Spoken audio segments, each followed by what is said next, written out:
Hey everybody, welcome to Movie Time. I'm Sean. So let's start off with last weekend's box office. It was no surprise to me that Guardians of the Galaxy ruled the box office with $94.3 million opening weekend. They actually had 11 million on Thursday night, just on Thursday night. This is a opening weekend record for August. Awesome. Guardians of the Galaxy beat out The Bourne Legacy by over $20 million. In this time period, up until July 6th, it's hit $219.2 million worldwide. It has the highest grossing Thursday night, which had 11 million. It has the highest grossing Saturday, highest grossing Sunday, highest grossing non-holiday Monday and Tuesday in August as well. So this movie is just, it's running full steam ahead. I'm really happy. This movie is really good. Click the link for my review of it. I saw it the day Thursday night as well as Friday. Already seen it twice. Really enjoyed the movie. It's a good film. Go out there, check it. I expect it to continue going at this pace. There's only one speed bump in front of it this week, and I expect still good things from it. In Sony Marvel news, Sony has the Spider-Man franchise, and they're on their heels right now. And they don't know what to do, so they are moving things around like crazy. Just a couple weeks ago, they announced that they moved back of the Amazing Spider-Man 3 into 2018. They're announcing they announced the Sinister Six in 2016. They have all these moving pieces because they don't know what to do. They're in a frenzy right now. Though the Amazing Spider-Man 2 was a profitable film, it didn't have the critical acclaim that they wanted it to. It was not widely seen as a great movie. It's hit or miss for a lot of people. So because of that, like I said, they're on their heels. They announced that they are going to be doing a possible female-led film coming soon, and they actually changed the name to the Venom movie. It's now going to be called Venom Carnage. This is pretty cool. I like the idea of them adding Carnage into the Venom movie. I really don't care. It's neither here nor there about the title. It essentially tells you what you're getting. I like that. I just want to see what they're going to do. I wish that they would have thought all of this through a little bit more so before they started just messing with the formula. So I think Sony's, they're heading down a dark path right now with what they're doing, and they can definitely end up shooting themselves in the foot multiple times if they don't figure this out pretty soon. And in some casting news, Taylor Kitsch, you know him from Friday Night Lights, Battleship, John Carter, The Lone Survivor. He's becoming a really good actor. He's been, I guess you could say he's coming into his own as an actor and becoming a hot commodity.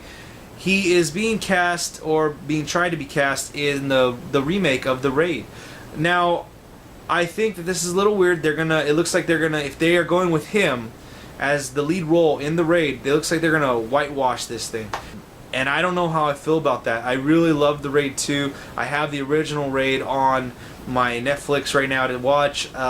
I'm really, really into what they have going on with the Raid right now. And also, the Raid just came out a few years ago. They're already going to do a reboot. The Raid 3 is in production, or it's going to be in production pretty soon. How are they doing this? Why are they doing this right now when the Raid is still going? So I understand the casting of Taylor Kitsch, but again, the Raid just came out. The current Raids right now that are going on are good films. There's no reason to reboot this right now. I don't understand why this is happening. The only thing I can think is that there are some studios out there that are definitely greedy, money-hungry studios. Alice in Wonderland Through the Looking Glass has started production as of this week. This film is the follow-up to, I guess you could call it a successful movie. The original Alice in Wonderland, that one was starring Johnny Depp. I guess you could call that one successful because it made a lot of money, and you'd be crazy not to have a sequel to that one. So the sequel starts production now this week. I can't tell you if I'm super duper looking forward to this one. I think, like I've said about this one before, it was a pretty interesting movie. It looked pretty. It was colorful. The film wasn't like great by any means. It wasn't something that you call home to mom about, but it was a decent film.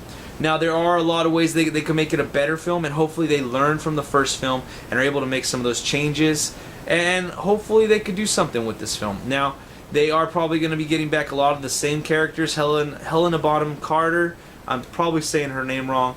Johnny Depp, all those people are going to be back in this film. So let's see what they could do. Hopefully they could, be like a phoenix and rise from the ashes and make this a better movie than the first one. Terminator reboot, Terminator Genisys, has wrapped production. Arnold Schwarzenegger also released the title of this film. Now we all know the title is Terminator Genisys, but it's not just Terminator Genisys, it's Terminator Genisys. It's with a Y instead of an I at the end there on Genesis. And so this, I don't know, they're trying to get a little too cute with the title here. I understand why, with everything they got going on in the film. It's Terminator, you got systems, computers, Skynet, you got all this stuff that they're trying to put that little filling into the title. Again, they're trying to get really cute here. Hopefully this doesn't, go into the film and actually it affects how the film was made. Hopefully they actually got down and dirty and gritty with the film, and hopefully they're not getting too cute with the film. Hopefully this is not a foreshadowing event of what the film will be. Hopefully not. Cross my fingers. Another movie that wrapped production this week, Jurassic World. This wrap news was confirmed by Colin Trevorrow tweeting out a picture of the, I guess you could say the marker, in T-Rex's teeth with the caption on the picture of wrapped. So that's good news. I'm happy that this is wrapped. I'm looking forward to the new Jurassic Park film.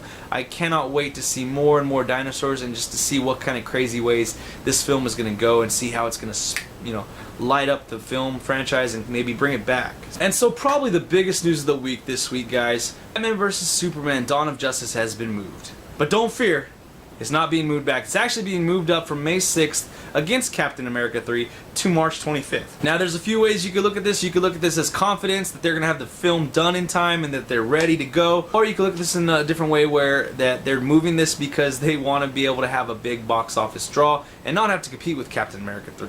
So either way you look at this, it is being moved. March 25th, a lot sooner for us to get our eyes on.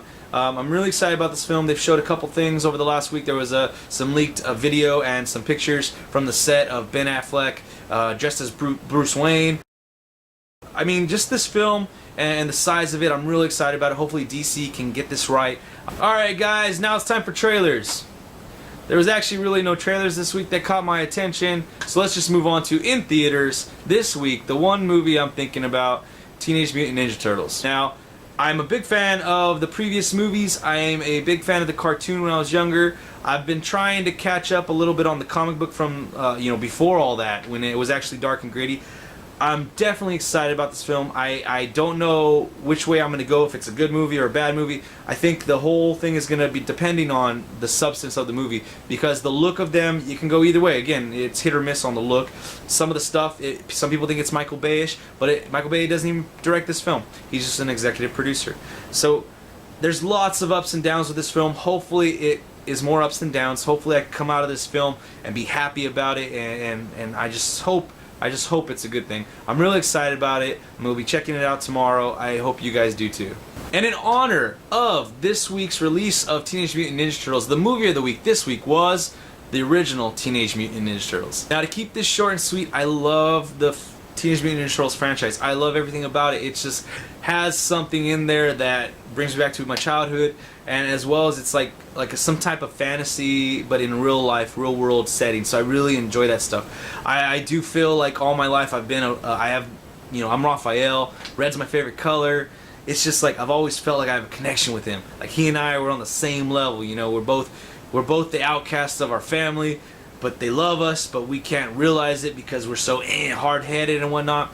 So I've always had this connection with this film. I love the film. I know it's a corny and it's probably not the best, the most well-made movie, but it does have some good qualities to it. There is good choreography in the fight scenes. When you get the one-on-one stuff, you definitely see the skills of the actors in the suits. I definitely like that. I definitely like the fact that because it's live action, you actually have people in suits, so it's something that's there. In the new film, it is going to be CGI. They were mo-capped in while doing a scene, so they were actually there present in the scene being filmed, but now they're just being that digital layers being added on.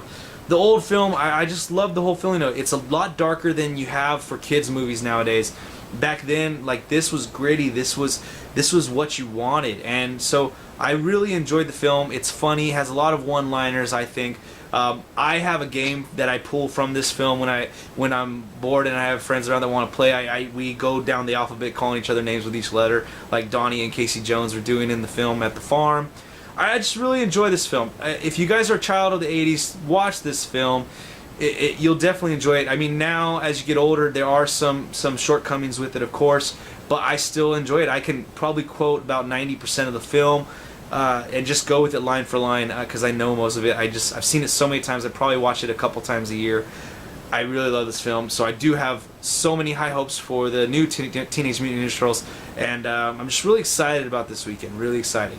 Alright guys, that's it for Movie Time this week. Remember to click the like, share, subscribe buttons down below. Leave your comments, questions, inquiries in the comment section. Let's have a great conversation this week. We'll see you next time.